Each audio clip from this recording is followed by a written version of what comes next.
धर्मवीर भारती का कालजयी उपन्यास गुनाहों का देवता। ये सिर्फ एक लव स्टोरी ही नहीं है, बल्कि इंसानी रिश्तों और समाज के उसूलों पर एक बहुत गहरा सवाल है। तो चलिए आज हम इसकी दुनिया में उतरते हैं और उन सवालों को समझने की कोशिश करते हैं जो आज भी उतने ही मायने रखते हैं। अच्छा, इस कहानी की शुरुआत किसी इंसान से नहीं बल्कि एक जगह से होती है, इलाहाबाद शहर, जो अपने आप में ही एक पूरा किरदार है। मतलब राइटर इलाहाबाद को सिर्फ एक शहर की तरह नहीं देखते, उनके लिए ये एक जिंदा दिल कलाकार की बनाई हुई कोई चीज है। एक ऐसा शहर जिसे किसी नियम में बांधा ही नहीं जा सकता, जिसके हर कोने में एक अलग ही रोमानी अंदाज है। ये शहर ना कमाल के विरोधाभासों से, कॉन्ट्रास्ट से भरा हुआ है, ठीक वैसे ही जैसे इस कहानी के किरदार। यहाँ की सुबह जितनी मासूम है, दोपहर उतनी ही तपिश भरी है और शामें उतनी ही उलझी हुई। और यही मिजाज हमें कहानी में आगे भी देखने को मिलेगा।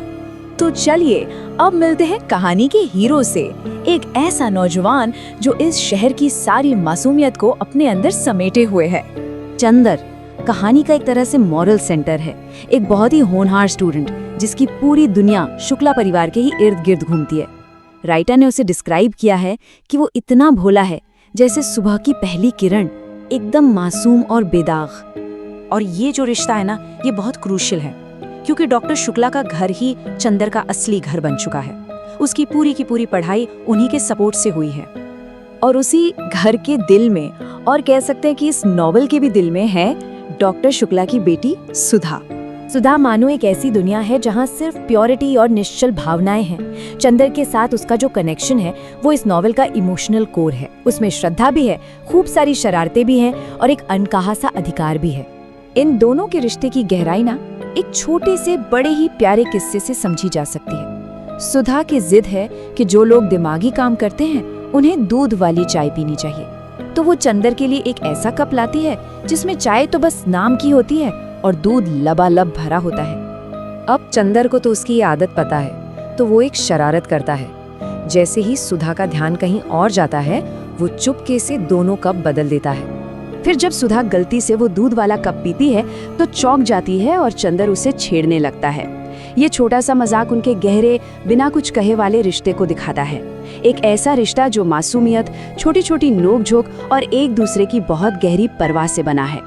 लेकिन सुधा की ये मासूम दुनिया ही पूरी हकीकत नहीं है। बहुत जल्द चंदर का सामना एक ऐसी स्याह दुनिया से होता है जो प्यार और रिश्तों के मायने ही बदल कर रख देती है। तो होता यह है कि उसे एक मैन्युस्क्रिप्ट टाइप करवानी होती है, एक मामूली सा काम जो एक बहुत ही असाधारण और दुखद मुलाकात की वजह बन जाता है। और यहीं से कहानी एक बिल्कुल नया मोड़ ले लेती है। यहाँ चंदर को प्यार का एक ऐसा चेहरा देखने को मिलता है जो खुशी नहीं बल्कि बहुत गहरा दर्द और मानसिक तबाही की वजह बनता है। ये सुधा की दुनिया से बिल्कुल ही अलग है। ये कहानी है बर्टी के टूटे हुए जीवन की, एक खुश मिजाज खिलाड़ी जो प्यार में मिले धोखे और एक के बाद एक हुए हादसों के बोझ तले पूरी तरह दब कर रह गया। एक ऐसा इंसान जो अब सिर्फ अपनी यादों के सहारे जिंदा है। और इसी आग में तप कर निकली है पम्मी। उसका दुनिया को देखने का नजरिया अपने परिवार की ट्रेजेडी और अपनी खुद की टूटी शादी से बना है। उसके लिए प्यार और शादी ये सब एक धोखा है। और इस तरह चंदर खुद को इन दो बिल्कुल अलग अलग यूनिवर्स के बीच फंसा हुआ पाता है।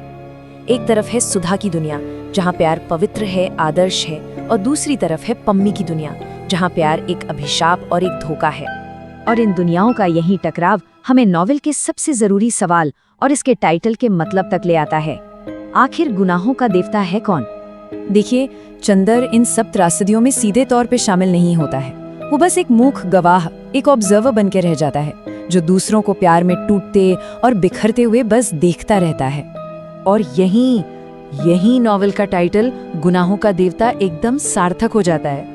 उसकी अपनी मासूमियत और उसके आदर्श ही उसे दूसरों के लिए एक जज बना देते हैं। वो एक ऐसा देवता बन जाता है जो उनके गुनाहों को देखता तो है पर कोई फैसला नहीं सुनाता। वो खुद गुनाह नहीं करता पर वो गुनाहों का देवता है। और आखिर में ये नॉवेल हमें इसी एक गहरे सवाल के साथ छोड़ जाता है। एक ऐसा सवाल जिसका जवाब हर किसी को खुद खोजना है कि अगर प्रेम पवित्र है तो क्या वो कभी गुनाह हो सकता है?